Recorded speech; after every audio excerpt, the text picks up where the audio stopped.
Hello dear students, आप सबका बहुत बहुत स्वागत है गणेशाई वर्ल्ड के इस यूट्यूब चैनल में। तो दोस्तों, आज की जो वीडियो है मतलब हम आज से जो आपकी क्लास 11th केमिस्ट्री है बेटा, कौन सी क्लास 11th केमिस्ट्री में ऑर्गेनिक केमिस्ट्री का चैप्टर नंबर जो है ना हम 13 पढ़ेंगे। चैप्टर नंबर 13 या यूनिट 13 हम इसको कहेंगे, ठीक है। तो इस यूनिट 13 की बात करें, इस यूनिट 13 में बात करें तो यूनिट 13 में मेरे भाई आपको पढ़ना है हाइड्रोकार्बन। क्या पढ़ना है?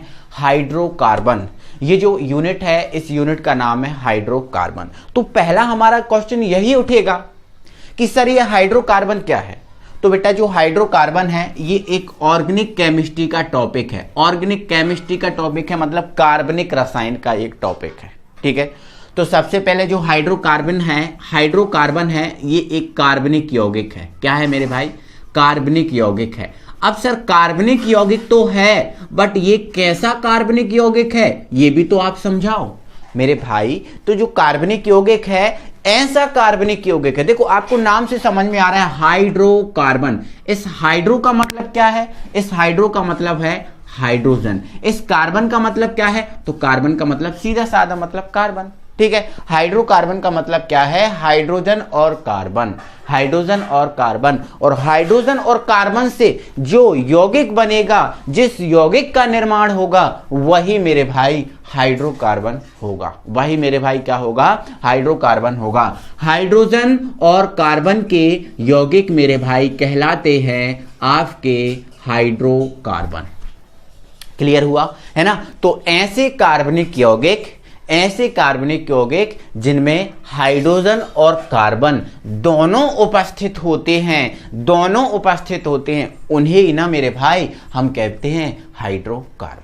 क्लियर हुआ? कोई दिक्कत नहीं है। हाइड्रोजन और कार्बन जिसमें उपस्थित होंगे वो हाइड्रोकार्बन होगा, और ये कार्बन जिसमें होता है वो कार्बनिक यौगिक होता है, तो ये कार्बनिक यौगिक है हाइड्रोकार्बन, ठीक है। इसके एग्जाम्पल की बात करें, इसके एग्जाम्पल यदि हम लिखें तो देखो आपका जो CH4 है, क्या है? CH4, जिसका नाम क्या है? मैथेन। जिसका नाम क्या है? मैथेन। और इसको हम और क्या बोलते हैं मेरे भाई? इसको हम और क्या बोलते हैं? मार्स गैस बोलते हैं। क्या बोलते हैं? Marsh gas.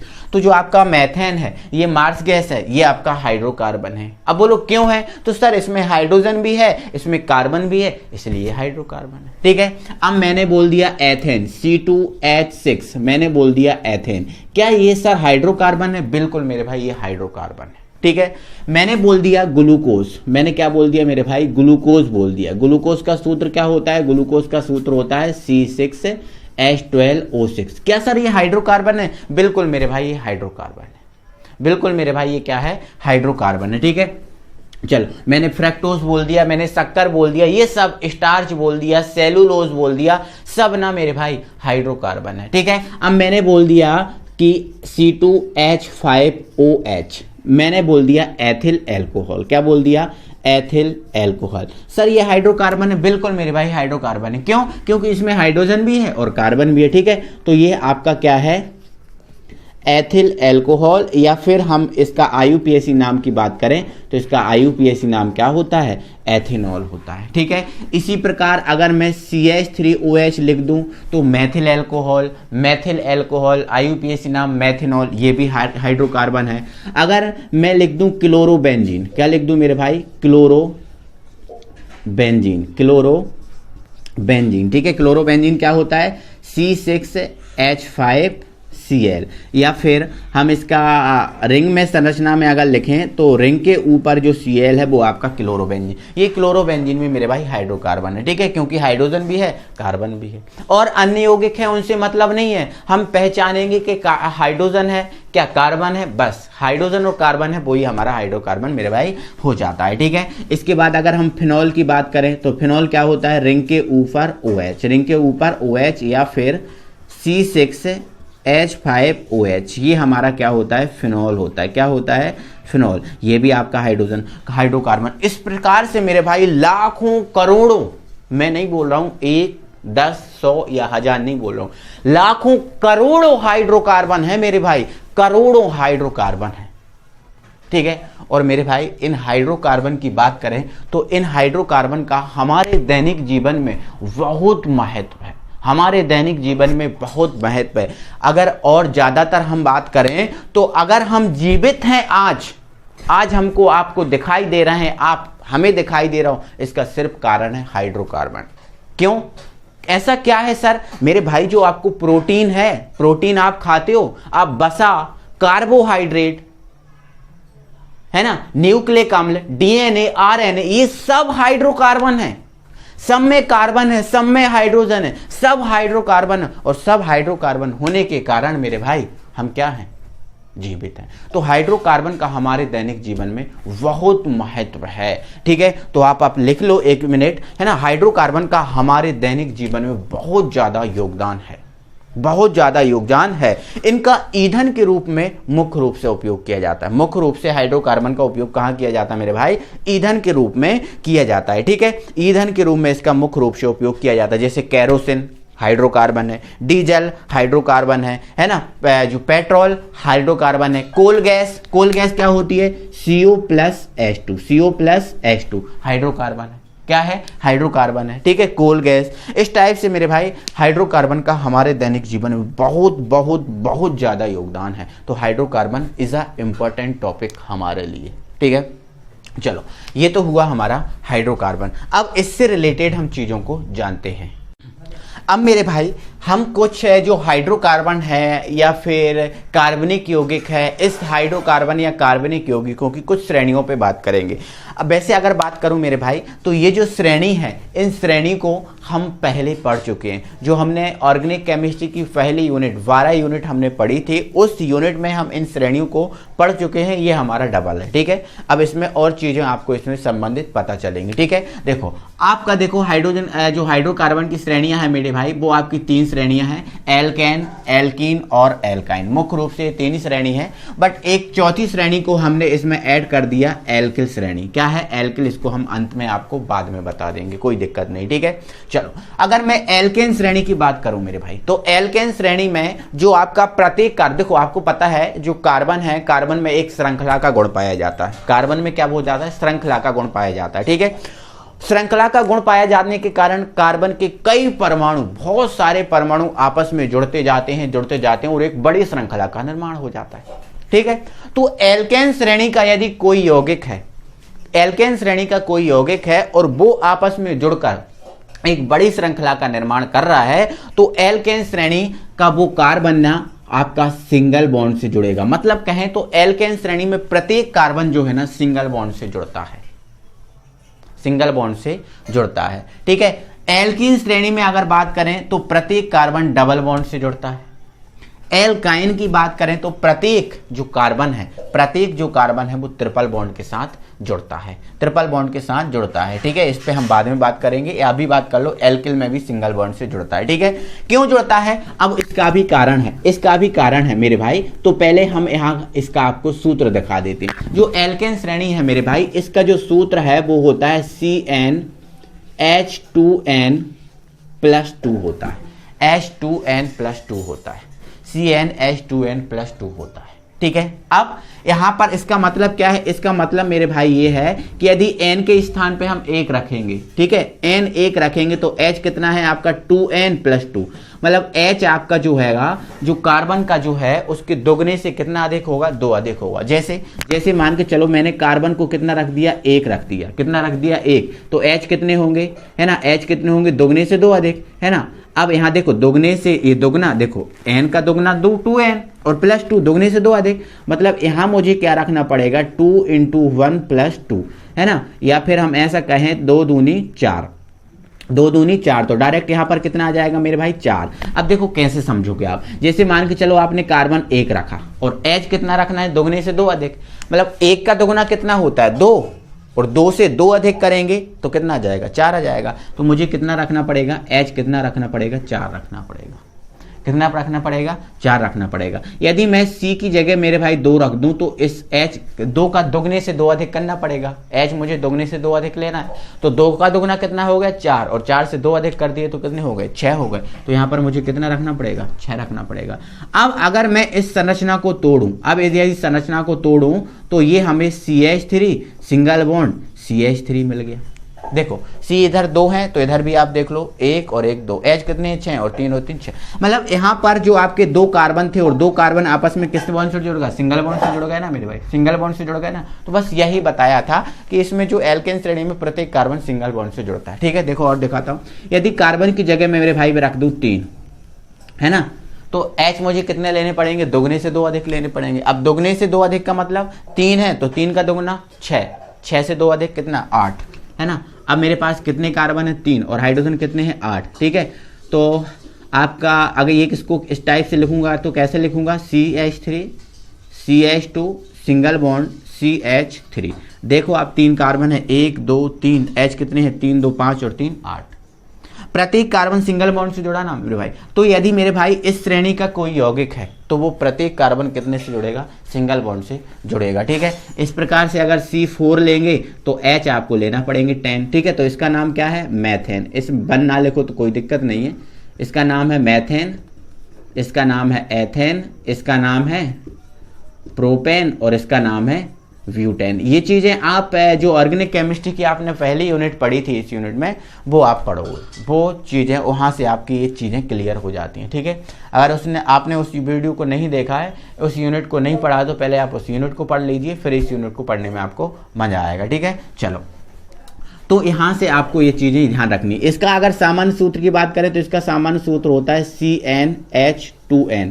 मतलब कार्बन जितना होता है उसका जस्ट दुगना क्या होता है, 2n होता है। जस्ट दुगना क्या होता है मेरे भाई, 2n होता है। ठीक है, यदि कार्बन आपने लिया 1 तो आप हाइड्रोजन कितने लोगे, 1 का दुगना 2 लोगे। ठीक है, तो ये 2, तो ये CH2 है ना। अब यहाँ CH2 है, इस CH2 का नाम क्या है मेरे भाई, मैथीन है। क्या है, मैथीन।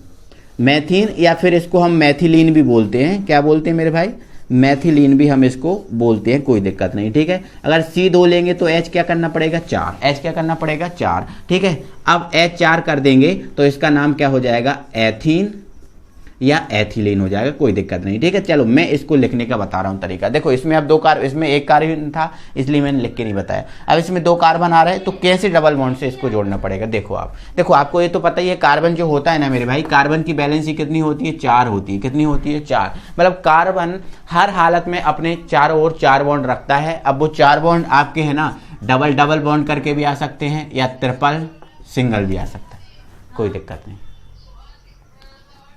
ओके, चलो अब आगे बढ़ते हैं। तो ये C2H4 है, इसको हम कैसे लिखें, C1H2 डबल बॉन्ड CH2 ऐसे लिख दो। देखो कार्बन की बैलेंसी हो गई 4। देखो इस कार्बन के 2 हाइड्रोजन द्वारा हो रही, 2 बॉन्ड द्वारा, 2 हाइड्रोजन द्वारा 2 बॉन्ड द्वारा, है ना। तो देखो दोनों कार्बन किससे जुड़े, जब डबल बॉन्ड से जुड़े ना इस टाइप से, तो हो गया। C3 लेंगे तो H हम ले लेंगे 6। ठीक है, इनको कैसे जोड़ेंगे तो देखो आप, है ना, देखो आप समझ लो, है ना। ये लिख दिया मैंने CH3, यहाँ मैंने लिख दिया CH, यहाँ मैंने लिख दिया CH2। देखो एक डबल बॉन्ड, आपको एक डबल बॉन्ड इसमें दिखाना होता है बस, और कुछ इसमें नहीं करना होगा। ठीक है, तो एथीन प्रोपीन वगैरह इसमें आ जाएंगे, कोई दिक्कत नहीं है। ठीक है, चलो इसी टाइप से इसका फॉर्मूला होता है CnH2n-2, CnH2n-2 होता है। ठीक है, तो इसमें क्या हो जाता है, दोगुने से कितने हो जाते हैं, कम, 2 कम, है ना। जैसे कार्बन 1 लेंगे, है ना, तो हाइड्रोजन दोगुने से 2 कम, तो 1 का दोगुना 2 और 2 में से 2 कम करेंगे तो 0। तो मतलब 1 कार्बन से ना मेरे भाई ये श्रेणी नहीं बनती। अगर 2 कार्बन लेंगे तो H हमें कितने लेने पड़ेंगे, 2 का दोगुना 4, 4 में से 2 कम करो 2, C2H2। इसका नाम क्या होता है मेरे भाई, इसका नाम होता है मेरे भाई एथाइन। क्या होता है, एथाइन। ठीक है, चलो, है ना। ये 3 जो आपके यहाँ पर आपको 2 कार्बन दिख रहे हैं ट्रिपल बॉन्ड से जुड़ेंगे। ठीक है, देखो कैसे, CH triple bond CH, carbon की बैलेंसी 4 होती है तो 3 बॉन्ड द्वारा 1 हाइड्रोजन द्वारा, तो इस टाइप से कंप्लीट हो जाता है, कोई दिक्कत नहीं। 4 से 5 से किसी टाइप से भी आप बना सकते हो। ठीक है, चलो कोई दिक्कत नहीं है मेरे भाई। चलो आगे बात करें, अगर इसकी प्रकृति की इसी टाइप से, अगर मैं प्रकृति की बात करूं मेरे भाई, किसकी बात करूं, प्रकृति की बात करूं, तो ये जो आपका एल्केन है, एल्कीन है या एल्काइन है, इसकी जो प्रकृति होती है वो होती है संतृप्त। कैसी होती है मेरे भाई, संतृप्त। अब ये संतृप्त क्या चीज होती है सर, संतृप्त क्या चीज होती है, तो मेरे भाई सिंगल बॉन्ड एक संतृप्त यौगिक कहलाता है। जहां भी आपको सिंगल बॉन्ड देखे मतलब वो संतृप्त यौगिक है। मतलब एल्केन या फिर हम कहें एल्केन श्रेणी के जितने यौगिक होंगे वो संतृप्त होंगे, या फिर हम ये कहें कि सिंगल बॉन्ड वाले यौगिक संतृप्त यौगिक होते हैं, ऐसा आप समझो। सिंगल बॉन्ड वाले यौगिक संतृप्त यौगिक होते हैं, बट डबल बॉन्ड और ट्रिपल बॉन्ड वाले यौगिक ना मेरे भाई असंतृप्त होती हैं। तो ये भी असंतृप्त है ना, और ये भी असंतृप्त है, ये भी असंतृप्त है। सिंगल बॉन्ड और डबल बॉन्ड वाले और ट्रिपल बॉन्ड वाले असंतृप्त, बट जबकि सिंगल बॉन्ड वाले कैसे होते हैं मेरे भाई, संतृप्त होते हैं। ठीक है, चलो कोई दिक्कत है मेरे भाई, इतना आपको समझ में आ गया ना मेरे भाई। चलो आगे बता देता हूं, इसमें चीजों को समझते जाओ, है ना। अब यदि मैं इसके पुराने नाम की बात करूं, इसके पुराने नाम की बात करूं, पुराना नाम, ठीक है, तो जो आपका एल्केन दिख रहा है, आपको क्या दिख रहा है मेरे भाई, एल्केन। इस एल्केन का मेरे भाई जो पुराना नाम होता है, क्या होता है मेरे भाई, पुराना नाम होता है, इसका नाम होता है पैराफिन। इसका पुराना नाम क्या होता है मेरे भाई, पैराफिन। इसका जो एल्केन है, इस एल्केन का पुराना नाम क्या है मेरे भाई, पैराफिन। ठीक है, क्या है, पैराफिन। और अगर एल्कीन के पुराने नाम की बात करें तो इसका पुराना नाम होता है ओलिफिन। क्या होता है, ओलिफिन होता है। ठीक है, और इसके पुराने नाम की बात करें तो इसका पुराना नाम होता है एसिटिलीन। क्या होता है, एसिटिलीन। तो पैराफिन, ठीक है, पैराफिन, ओलिफिन और एसिटिलीन मेरे भाई इसके जो है ना पुराने नाम है। क्या है, पुराने नाम है। ठीक है, कोई दिक्कत नहीं है, पुराने नाम है इसके पैराफिन, ओलिफिन और एसिटिलीन। ठीक है, चलो अब मैं एक पॉइंट पे और बात इस पे करूंगा, संकरण पे। किस पे बात करूंगा, संकरण पे। तो मेरे भाई आपने अतिव्यापन पढ़ा होगा, अतिव्यापन आपने पढ़ के रखा होगा, कोई दिक्कत नहीं। ठीक है, अतिव्यापन आप समझो थोड़ा सा। ठीक है, आपको पता है मेरे भाई, अतिव्यापन में आपको ये चीज पता है, जब भी आपका सिंगल बॉन्ड बनता है, जब भी आपका सिंगल बॉन्ड बनता है, तो सिंगल बॉन्ड बनता है तो उसमें कौन सा बंध होता है, सिग्मा बंध होता है। कौन सा बंध होता है, सिग्मा बंध। ठीक है, लेकिन जब डबल बॉन्ड बनता है तो डबल बॉन्ड में एक पाई और एक सिग्मा होते हैं, पता है। और जब ट्रिपल बॉन्ड बनता है तो ट्रिपल बॉन्ड में कितने पाई, दो पाई और एक सिग्मा होते हैं। ध्यान रखना, अगर केवल सिंगल बॉन्ड है तो केवल सिग्मा बॉन्ड होगा, अगर डबल बॉन्ड है तो एक पाई एक सिग्मा, डबल बॉन्ड अगर ट्रिपल बॉन्ड है तो दो पाई एक सिग्मा। ये चीजें आप याद रखोगे।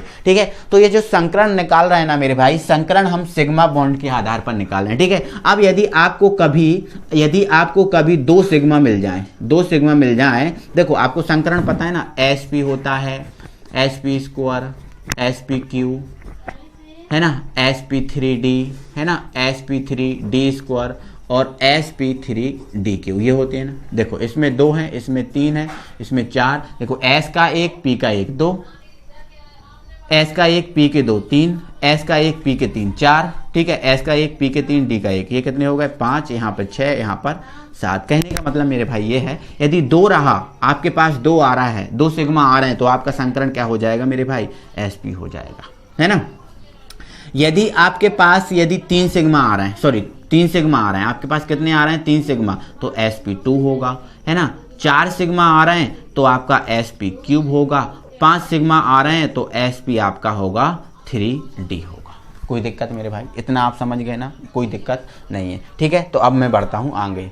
चलो इतना चीज क्लियर हुआ मेरे भाई। देखो अब हम क्या करेंगे, इसमें संकरण निकालेंगे। देखो इसका एग्जांपल, पहला एग्जांपल है हमारे पास CH4। CH4 में कैसे संकरण क्या है इसको हम देखेंगे। तो मेरे भाई यदि आपको इसका संकरण निकालना है तो बहुत अच्छे तरीके से, सरल तरीके से निकल जाएगा, बट क्या करना पड़ेगा, आपको इसको तोड़ना पड़ेगा, है ना। देखो आपका जो CH4 है, क्या है CH4, क्या है CH4 को C single bond single bond single bond single bond ऐसा नहीं लिख सकते हम, बोलो नहीं लिख सकते सर, बिल्कुल लिख सकते हैं, ऐसा तो हम लिख सकते हैं, कोई दिक्कत नहीं है। ये अभी बंद था, इसको हमने तोड़ दिया, लिख सकते हैं। अब देखो एक सिग्मा, केवल एक बॉन्ड होता है तो सिग्मा, तो यहाँ सिग्मा आ जाएगा, यहाँ सिग्मा, यहाँ सिग्मा और यहाँ सिग्मा। कितने सिग्मा हो गए, एक, दो, तीन, चार। अब चार सिग्मा होते हैं तो कौन सा बंद होता है, आपका sp3। मतलब मेरे भाई कहीं ना कहीं इसमें sp3 संकरण होता है, sp3 संकरण होता है। सर इसमें तो आपने बता दिया, सर इसमें आप बताओ। बिल्कुल मेरे भाई, इसमें भी बता रहा हूँ। देखो आप इसको हटा दे रहा हूँ, मैंने लिख दिया यहाँ पर C2H6।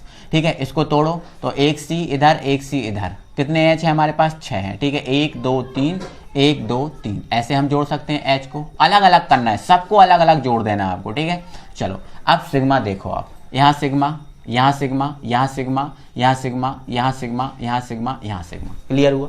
अब देखो इस कार्बन के चारों ओर कितने सिग्मा है, इस कार्बन के 1 2 3 4, ये जो सिग्मा है वो तो इस कार्बन के हैं, ये सिग्मा इस कार्बन के नहीं है। इस कार्बन के चारों ओर तो केवल 4 ही सिग्मा है ना, 1 2 3 4। अब 4 सिग्मा है तो 4 सिग्मा में कौन सा संकरण, sp3। तो ये sp3 किसी भी प्रकार से आप निकाल सकते हो, कोई दिक्कत नहीं है, ठीक है। चलो अब मैं बात करूंगा इसमें कौन सा संकरण है, ठीक है। चलो दिखाता हूं, आपको समझाता हूं। देखो आपको पता है ना इसमें क्या होता है, डबल बॉन्ड होता है, ठीक है।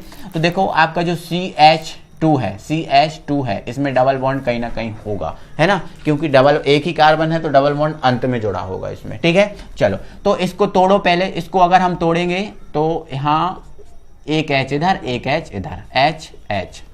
यहाँ देखो एक पाई और एक सिग्मा, यहाँ सिग्मा, कितने सिग्मा आए, 3 सिग्मा।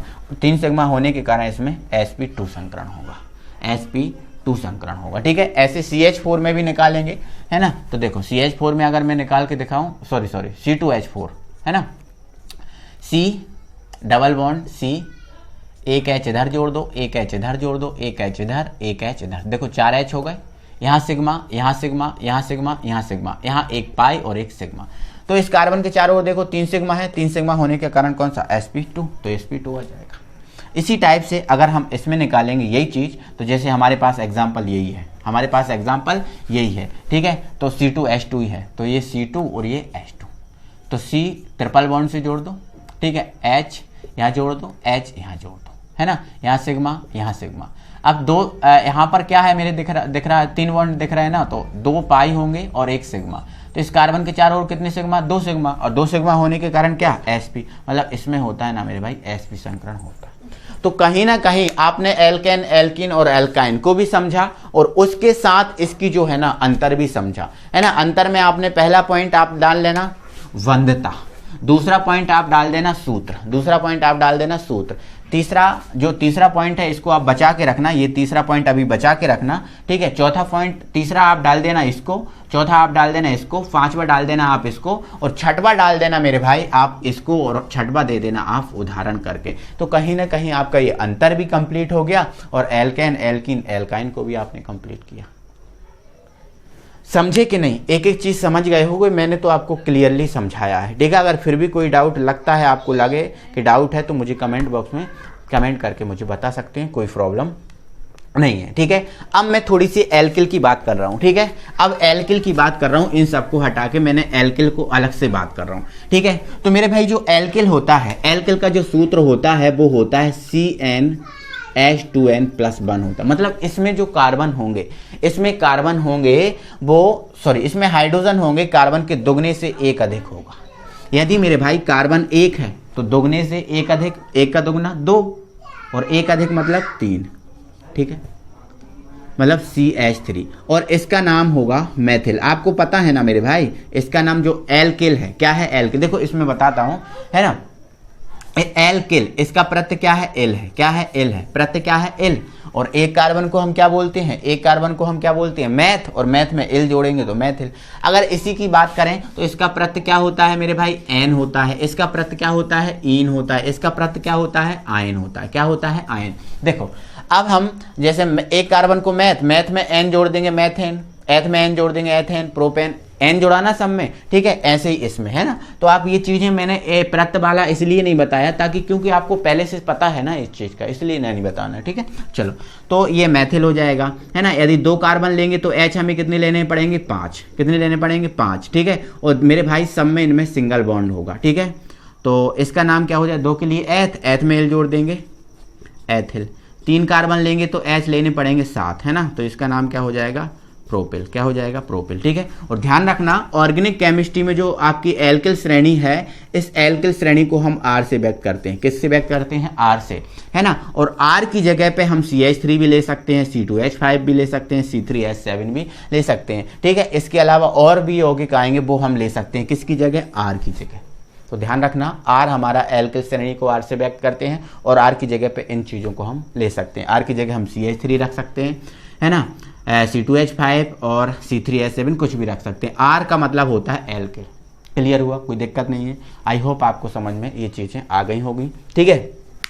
तो आज जो है ना हमने एल्केन, एल्किन, एल्काइन इन सबको पढ़ लिया, इनके पुराने नाम है ना, ये वगैरह वगैरह, ये सब चीज़ों को हमने कवर कर लिया, कोई दिक्कत नहीं, ठीक है। तो कल की जो वीडियो होगी मेरे भाई, कल की वीडियो में जो आपका एल्केन है, इस एल्केन को बनाने की विधियां बताऊंगा, एल्केन को कैसे कैसे बना सकते हैं, इन चीज़ों पे मैं बात करूंगा, ठीक है। तो दोस्तों वीडियो अच्छा लगा है, वीडियो में मजा आया तो दिल से आप वीडियो को लाइक कर दीजिए, अपने दोस्तों में शेयर कर दीजिए वीडियो को, और अगली वीडियो में हम फिर आपसे मिलेंगे, तब तक के लिए थैंक यू।